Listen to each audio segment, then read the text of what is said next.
evening, ladies and gentlemen. My name is Jonathan Sankovich, and today I will be talking to you about video games and violence. Following the tragic school shooting at Sandy Hook Elementary, a lot of questions were raised. How could this happen? Why did this happen? And the one answer that you hear over and over again is violent video games. You turn on the news, you hear people talking about video games and violence, how they're so interlinked. Well, I as a gamer take great offense to that, because these people suggest this position without any evidence to back them up. Now I hope that through my speech and the evidence I will present to you, you will agree with me that there is no link between violent video games and aggression. Well, this all starts way back in 1993 when a game called Mortal Kombat came out. It was a very violent video game for its time. So violent that in 1994, the Senate conducted hearings on violent video games and their effect on children. This led to the ESA, which stands for the Entertainment Software Association, to create the ESRB, which stands for the Entertainment Software Ratings Board. They did this voluntarily in response to the Senate hearings.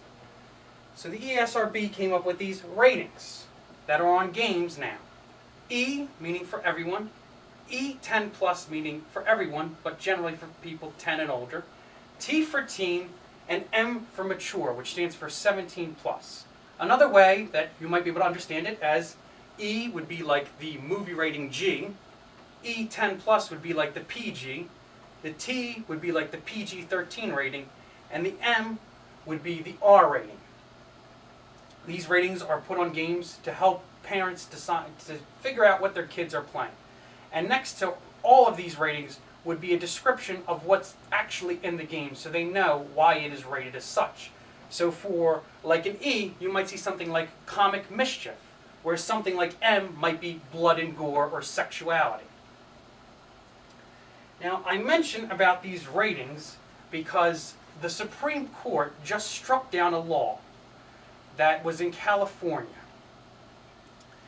And that law made it illegal for any store to sell an M-rated game to someone under the age of 17.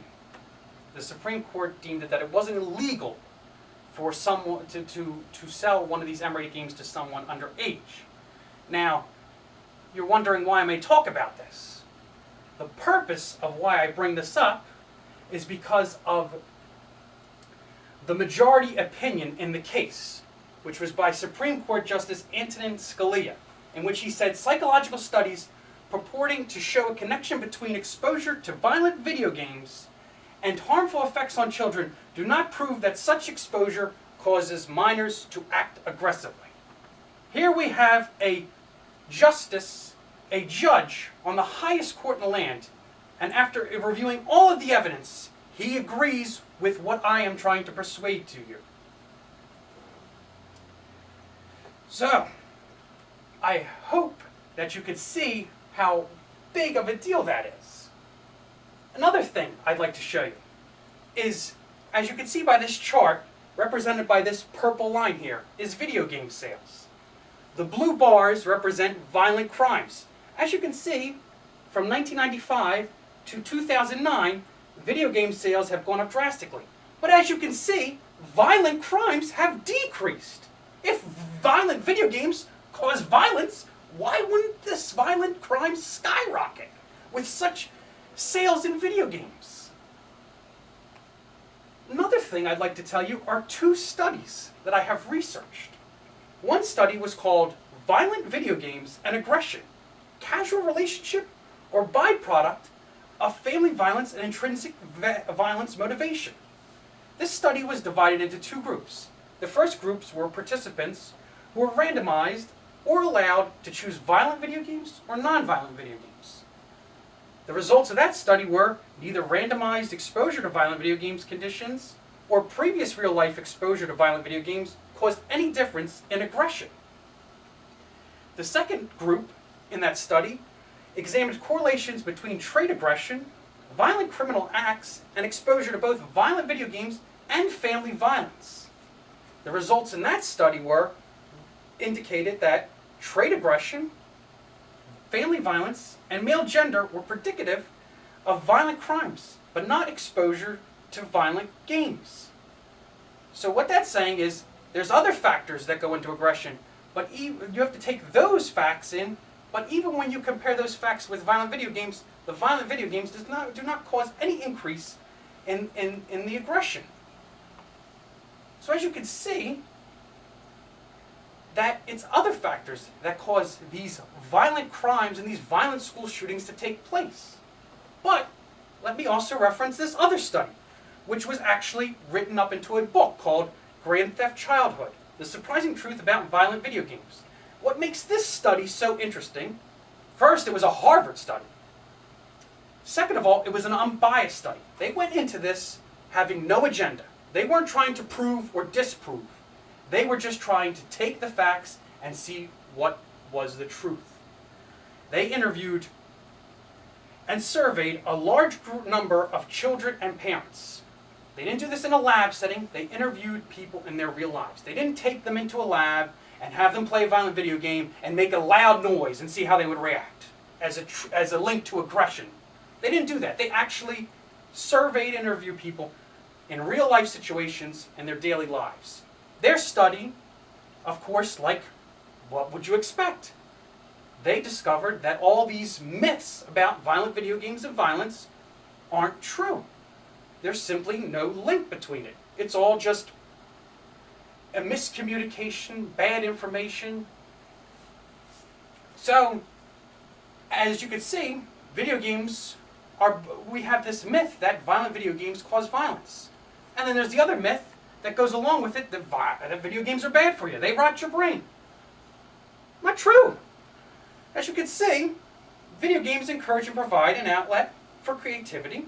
They help teens manage difficult emotions like stress or anger. They improve visual and spatial skills.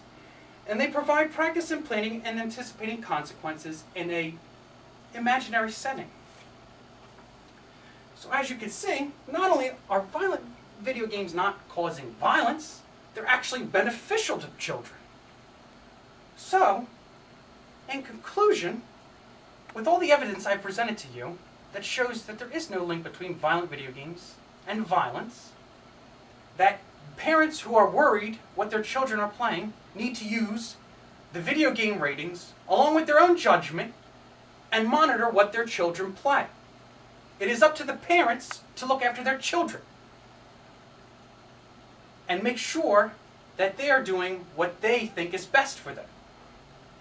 And to summarize this, I found a quote from the book Grand Theft Childhood, which perfectly summarizes the whole point. After all, millions of children and adults play these games, yet the world has not reduced to chaos and anarchy. Thank you for listening to my speech. Now I will take any questions you have. What was the date of the Harvard study? The date of the Harvard study was from 2008. Thank you. They did that study, and again, it was an important study because it's from Harvard, so you know it's from its trusted source. And like I said, it was unbiased. They didn't have any agenda. They were going into it just trying to see violent video games. Is there a link? They had no purpose other than to see that. Is there any other questions? How long did that study last? Which study is that? The Harvard one. The Harvard study lasted for 4 months, where they interviewed thousands of children and adults in their, like I said, their real home life situation. They didn't take them, they didn't play with the video games. They interviewed them to see how the children, what kind of games they played, how they acted at home. And another surprising thing about that study that was very interesting to me was that even though a lot of teenage games, there's more female gamers over the age of 18 than there are teenage boy gamers. And girls, just as much as boys, like to play mature rated games. And of course, as you can see from all these studies, we don't have a bunch of violent little girls running around or violent adult women. Is there any other questions? All right. Thank you very much for for listening to my speech.